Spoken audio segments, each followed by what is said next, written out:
You are sitting with questions that won't rest. How can someone who once felt everything with you now feel so distant? How can a connection that awakened your heart so completely be met with silence on the other side?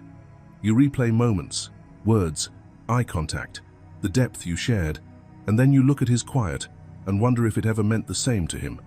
It can feel like abandonment, like erasure, like loving alone. The pain sharpens when you are emotionally expressive by nature, when you process through tears, reflection, and truth while he seems untouched, unchanged, unmoved. This contrast creates confusion, self-doubt, and a quiet fear that maybe you imagined the depth of it all. Today, we are going to dismantle one of the greatest misunderstandings of the twin flame journey, the silence of the divine masculine. We will explore why his pain rarely looks like yours, why his suffering often hides beneath stillness, routine, and withdrawal, and why silence does not mean indifference. You will learn how the masculine processes awakening internally, how overwhelm turns into retreat, and how what looks like emotional absence is often the loudest cry his soul knows how to make. This video will help you reframe his distance, not as rejection, but as a form of protection, integration, and deep inner confrontation. By the end of this transmission, you will no longer read his silence through the lens of your own emotional language. You will understand the sacred mechanics behind it. You will gain clarity without needing answers from him, peace without needing reassurance, and compassion without self-abandonment. This understanding has the power to soften your heart without weakening your boundaries, to hold space without losing yourself, and to move through the journey with wisdom instead of waiting. This is not about excusing behavior, it is about seeing truth clearly, so you can walk your path grounded, sovereign, and awake. Section 1. 2 Paths of Emotional Expression. When the divine feminine experiences pain, it rarely stays hidden. Emotion moves through her openly, instinctively, and honestly. She cries when her heart is heavy. She journals to make sense of what she feels. She seeks guidance, reaches out to trusted friends, and gives herself permission to feel every layer of longing, confusion, grief, and love as it rises within her body. This is not weakness. This is her sacred gift. The feminine is designed to feel deeply, to translate emotion into awareness, and to express truth through vulnerability. Her emotional expression is a form of spiritual intelligence. It allows energy to move, wounds to surface, and healing to begin. The divine masculine, however, was shaped by a very different emotional blueprint.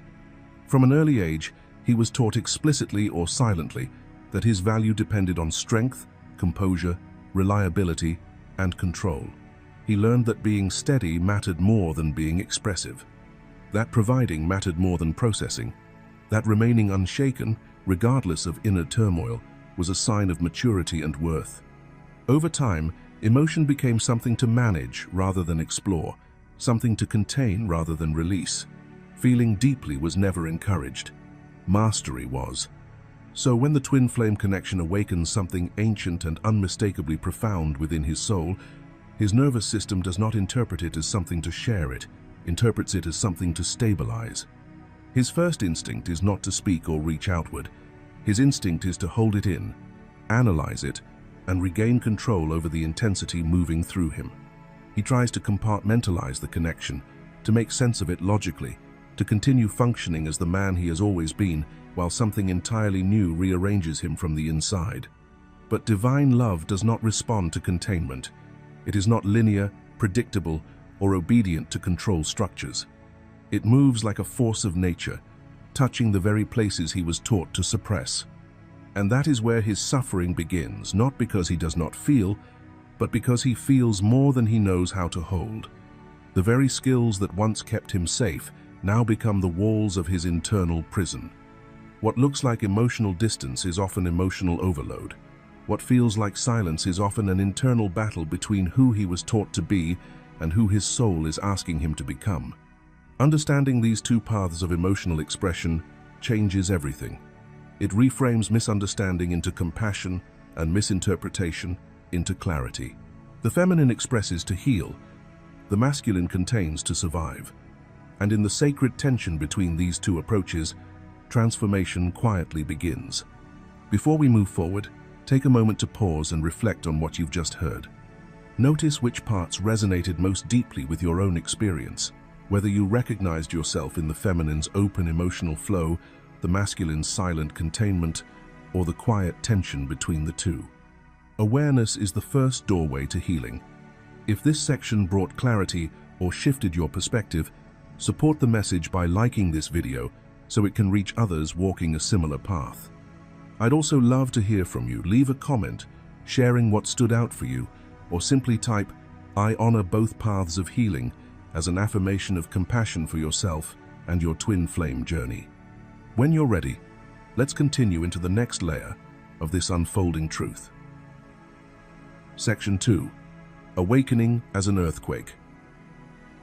For you, twin flame recognition often feels like coming home.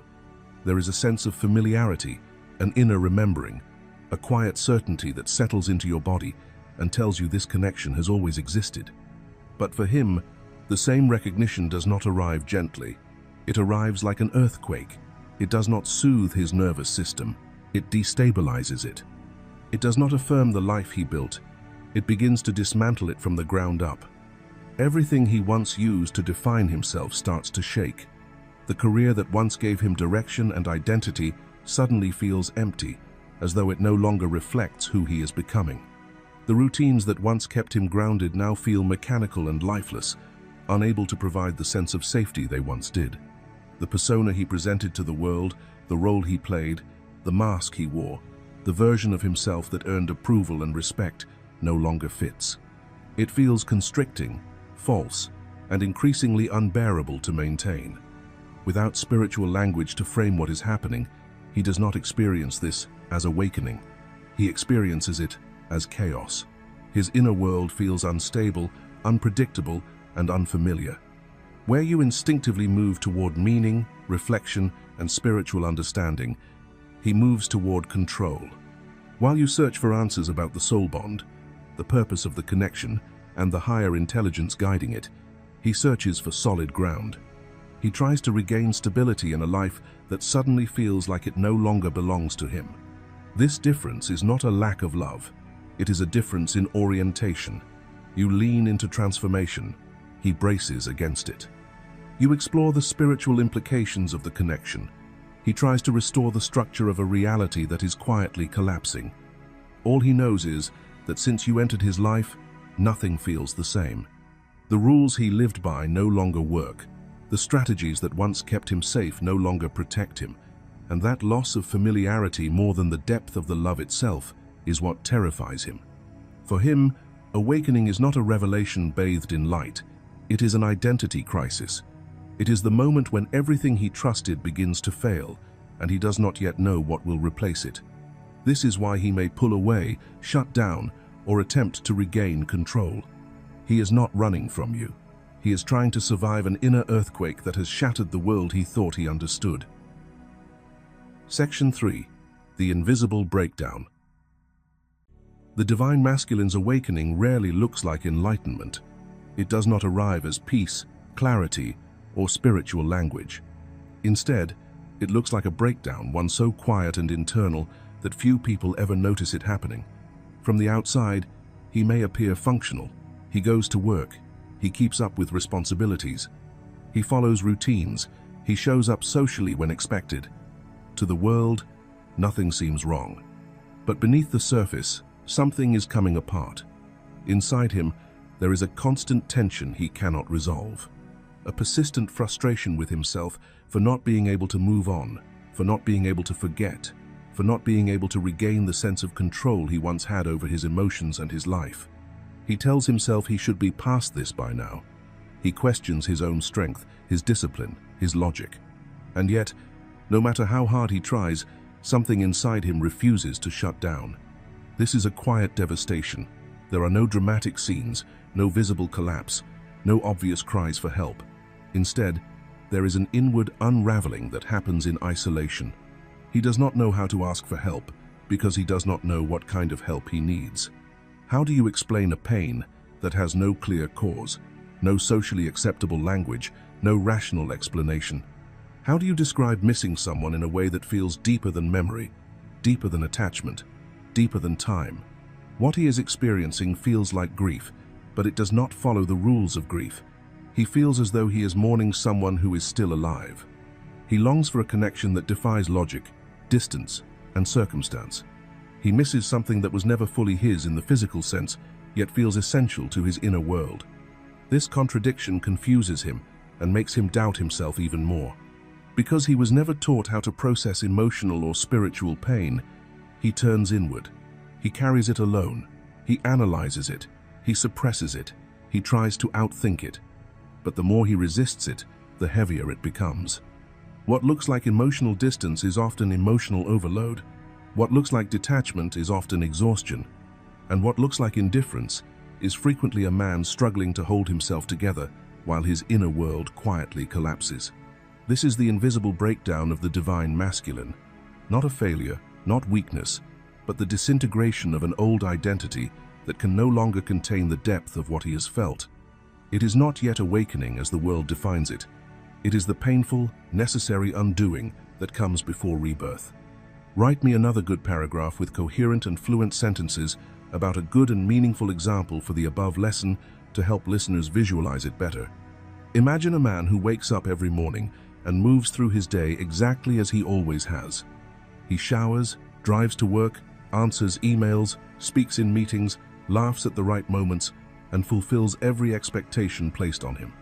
To anyone watching, he appears stable, grounded, unchanged. But then there are the moments no one sees, standing alone in the kitchen late at night, staring at nothing, feeling an ache he cannot name. A song comes on the radio, and his chest tightens. A familiar street, a passing scent, a random memory disrupts his breath. He tells himself it means nothing, that he should be past this, that he is being irrational. Yet the feeling does not leave. It follows him quietly, like a shadow. He is not falling apart publicly, but internally he is questioning everything. Why this connection still lives inside him. Why logic cannot override it. Why moving on feels impossible. This is what the invisible breakdown looks like.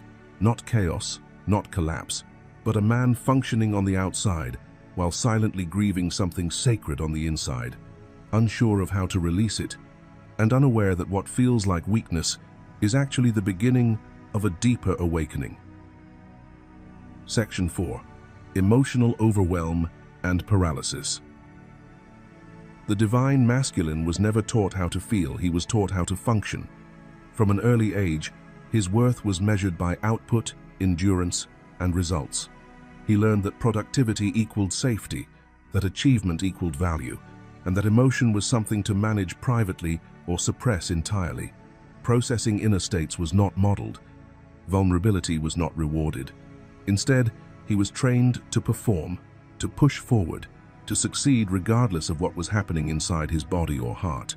Because of this conditioning, his emotional world developed without language, without tools, and without permission. Feelings were not explored.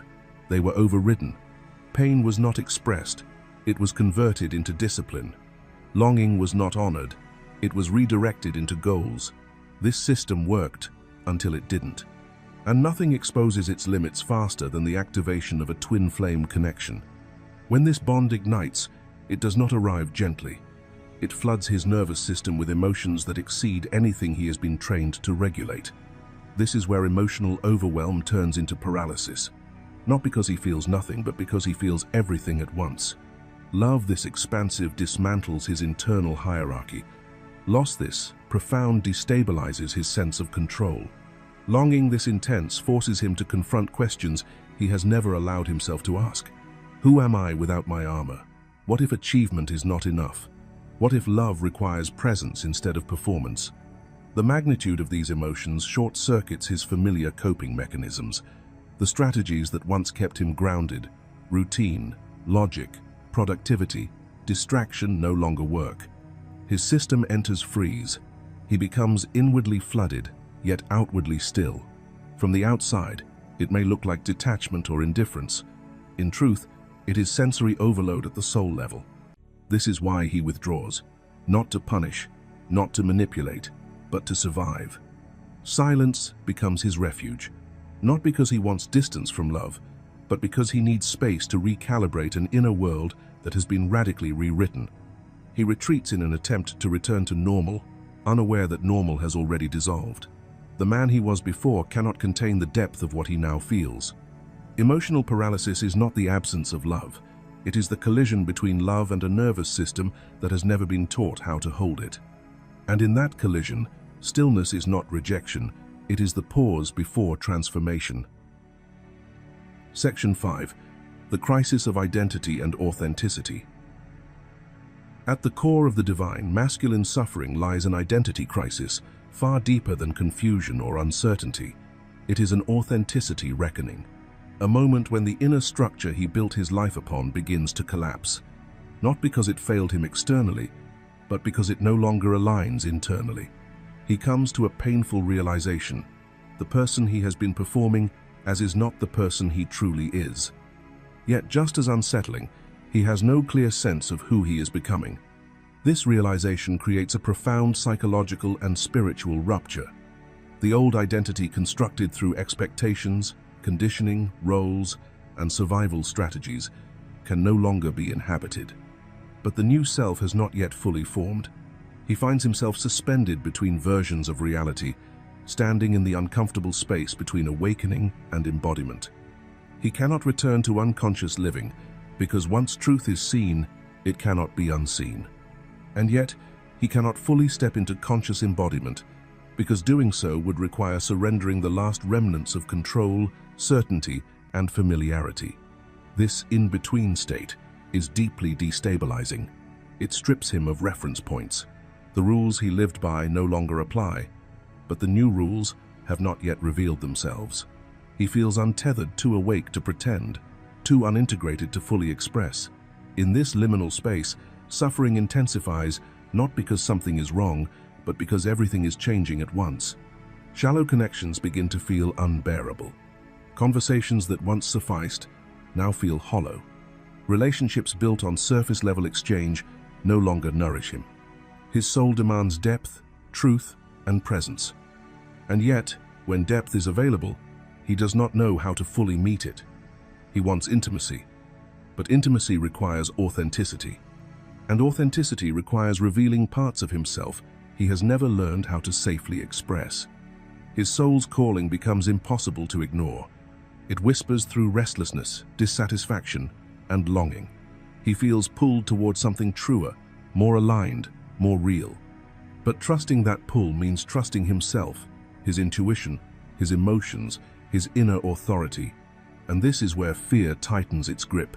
He was taught to trust structure, not inner knowing. To trust logic, not feeling. To trust outcomes, not process. So, he hesitates. Not because he lacks desire, but because he lacks a stable internal identity from which to act. He is learning, often painfully, that authenticity is not something he can think his way into.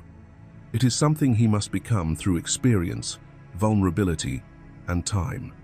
This crisis is not a failure of character. It is a rite of passage. The death of the false self always precedes the birth of the authentic one. And while this threshold feels disorienting, isolating, and unbearably slow, it is sacred. He is not lost. He is being reformed. And until the new identity fully takes shape, stillness, hesitation, and inner conflict are not signs of regression. They are evidence that the old mask no longer fits.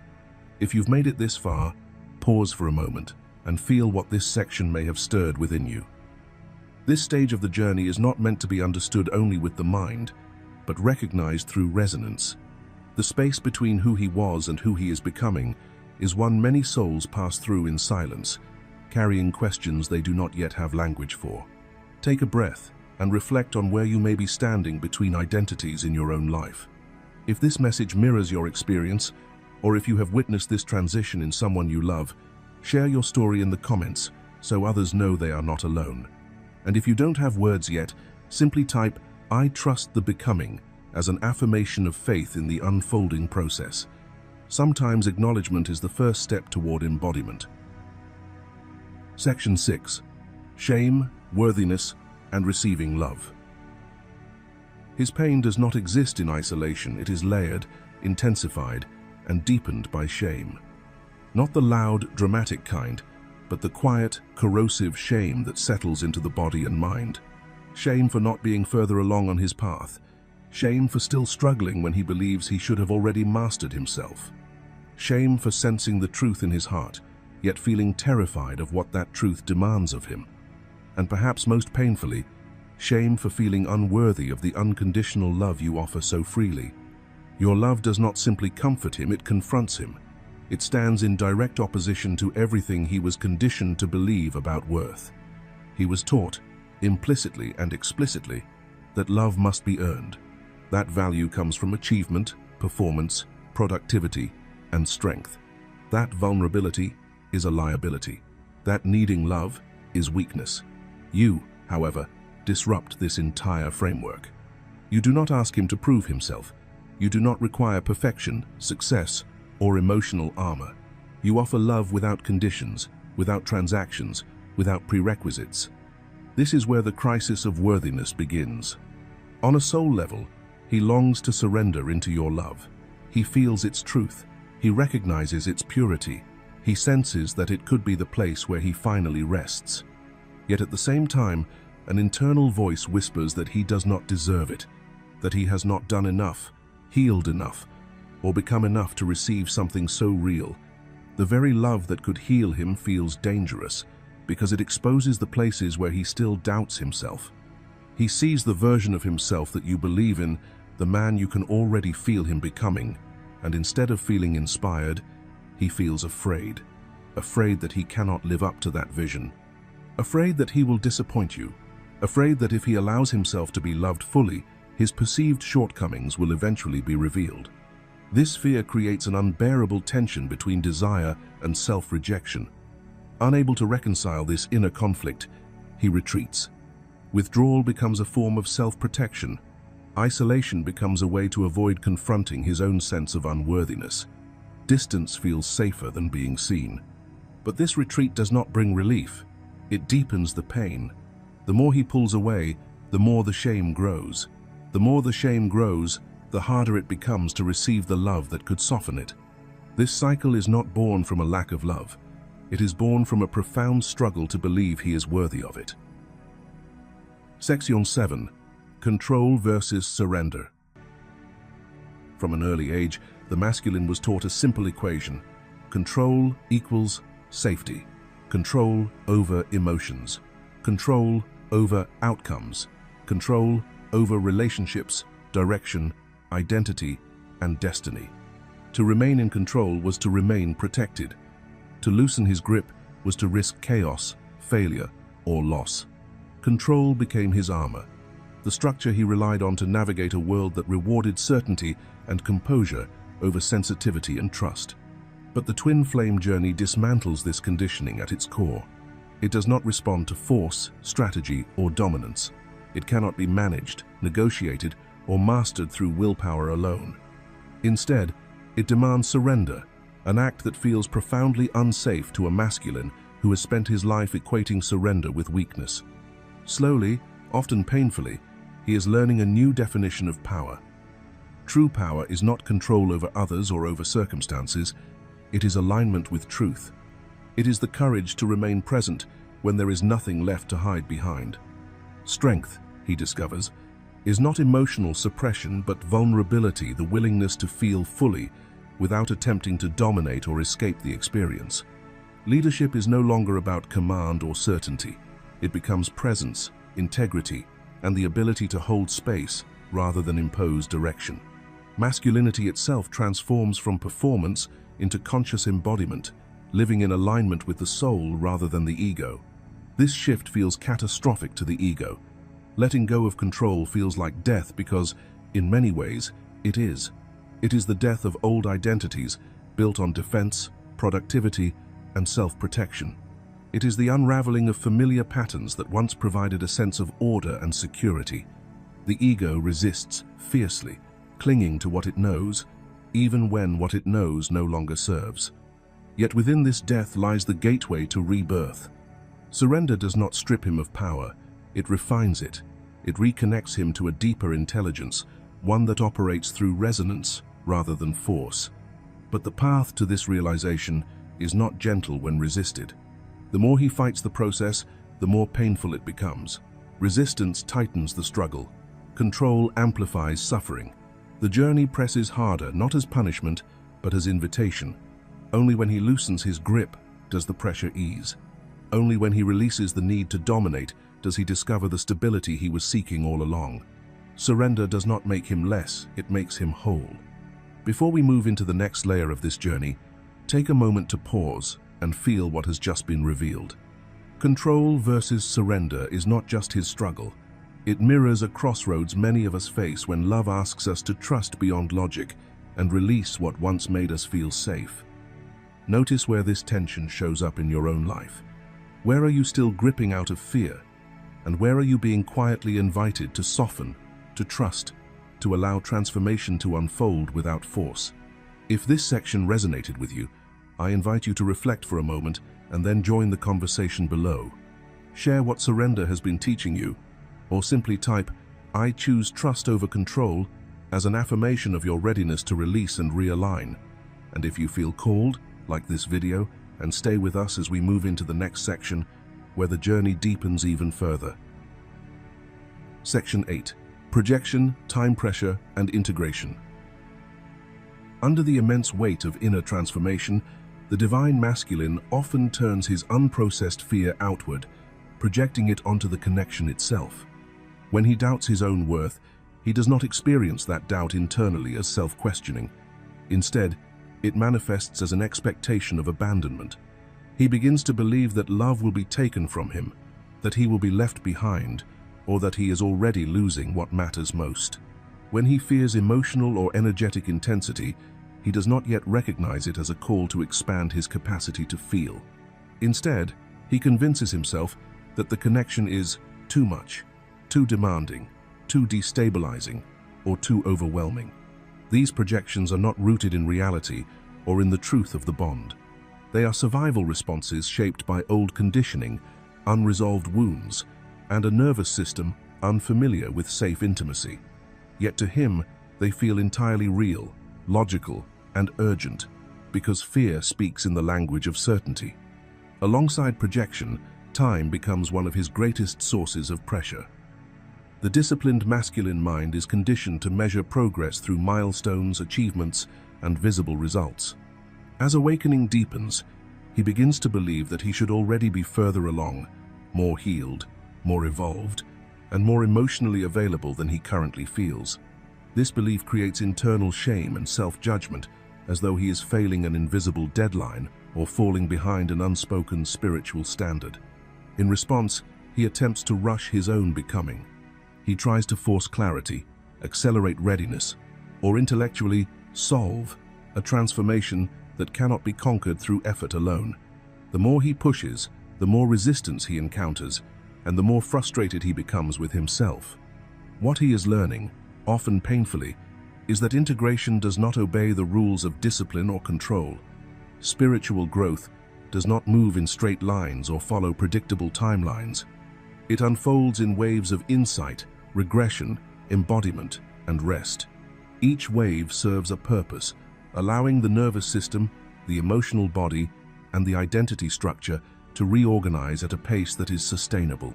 This non-linear rhythm clashes deeply with the masculine's training to master, optimize, and advance. Yet it is precisely this surrender to timing that allows true integration to occur. When he stops measuring himself against imagined expectations and releases the pressure to arrive, the projections soften, fear loses its grip. And in that spaciousness, he begins to inhabit transformation rather than fight it, discovering that readiness is not something he must achieve, but something that naturally emerges when the soul has fully caught up with the change. Section 9.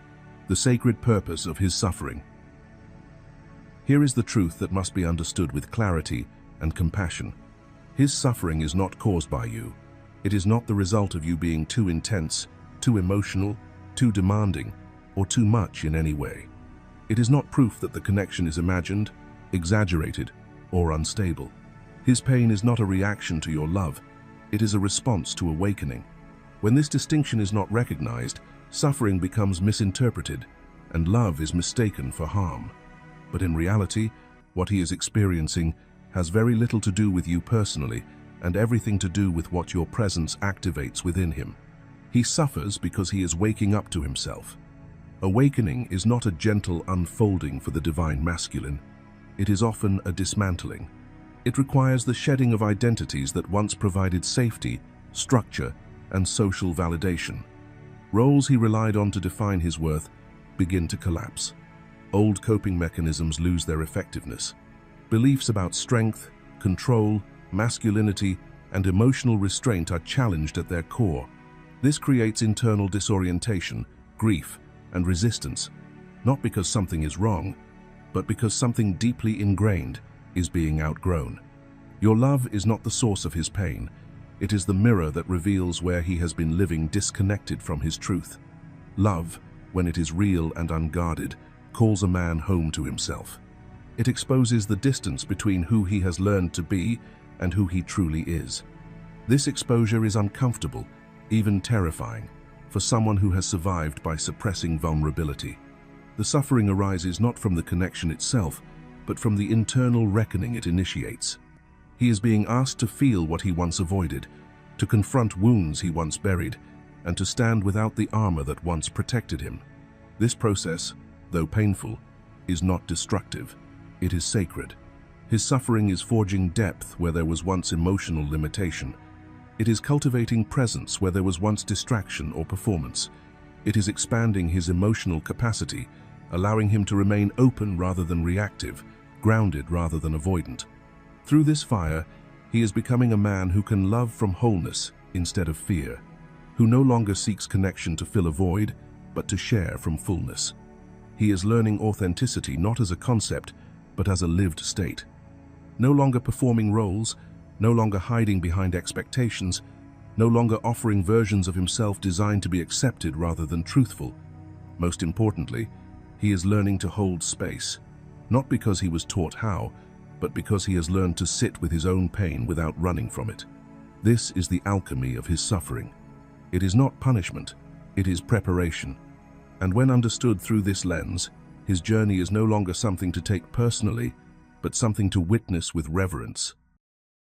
The divine masculine suffers in silence, but his silence is never hollow. It is a living space of integration, where everything he once avoided is finally being felt, named, and reorganized within him. This silence is not retreat, it is initiation. It is the sacred chamber, where identity dissolves and truth is rebuilt from the inside out. His silence is not absence. It is presence without performance. It is not indifference. It is protection of his heart, his becoming, and the fragile truth he is learning to hold. It is not rejection. It is transformation unfolding beyond words. What looks like distance is often discipline. What feels like withdrawal is often survival. And what appears as stillness is the most demanding work of all, facing the self without distraction, without armor, without escape. His struggle is not permanent, and his pain is not pointless. This is the labor of spiritual rebirth. Just as no birth happens quietly, no true awakening comes without pressure, discomfort, and surrender. He is shedding versions of himself that were built to survive, not to love, and that shedding is painful but necessary. When he emerges, he does not return as the man you once knew. He returns with depth earned through experience, with consciousness forged through humility, and with the capacity to love from truth rather than fear. He no longer reaches from confusion or runs from intensity.